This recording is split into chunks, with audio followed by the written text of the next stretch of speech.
Let us talk about climate change. Climate change is a global crisis that demands immediate and sustained action from governments, businesses, and individuals to reduce greenhouse gas emissions and mitigate its impacts. While certain climate change effects stem from natural factors such as solar activity or volcanic eruptions, human activities have overwhelmingly emerged as the main driver of climate change, primarily due to the burning of fossil fuels like coal, oil, and gas. Increasing global temperatures have the potential to detrimentally affect the environment, human health, economies, and global stability. The average temperature of the Earth's surface is now about 1.1 degrees Celsius warmer than it was in the late 1800s. At the current rate, temperatures are expected to rise by 2.8 degrees Celsius by the end of the century.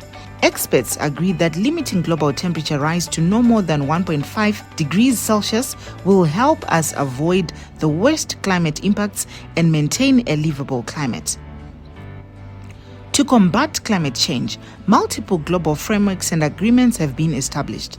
The United Nations Framework Convention on Climate Change, UNFCCC, is an international treaty that provides the foundation for annual climate negotiations at the Conference of Parties, COP, and seeks to stabilize greenhouse gas concentrations.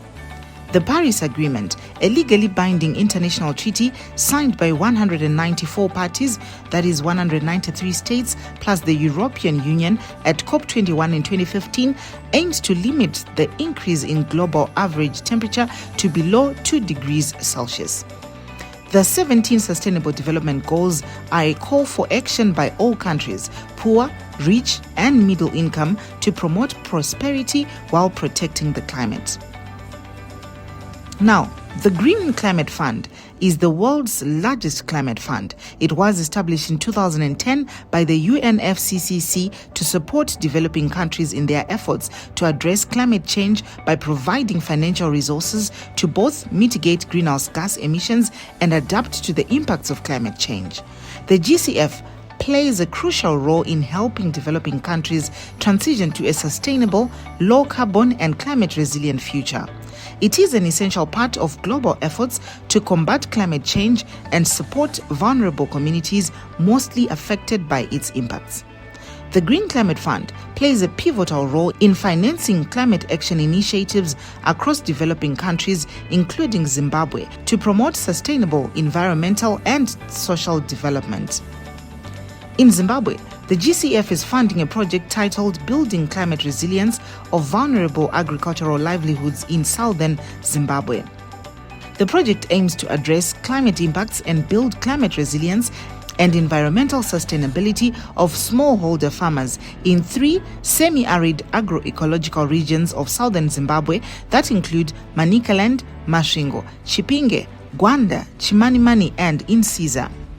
By working directly with communities close to GCF project sites, the Zimbabwe Environmental Law Organization is helping to ensure that affected populations are aware of their rights and the avenues for redress available to them through the IRM. Now, the independent redress mechanism is there to safeguard the interest of the project host communities potentially impacted by the GCF-funded project. The IRM functions as an independent grievance redress platform that addresses concerns raised by people who believe they have been or may be negatively affected by projects financed by the GCF.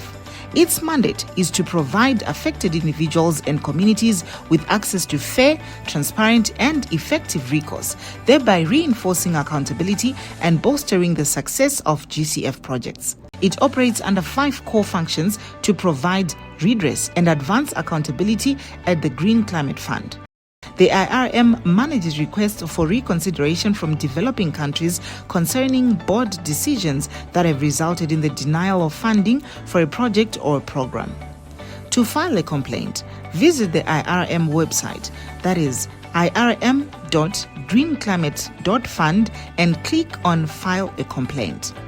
This information has been brought to you by the Zimbabwe Environmental Law Organization.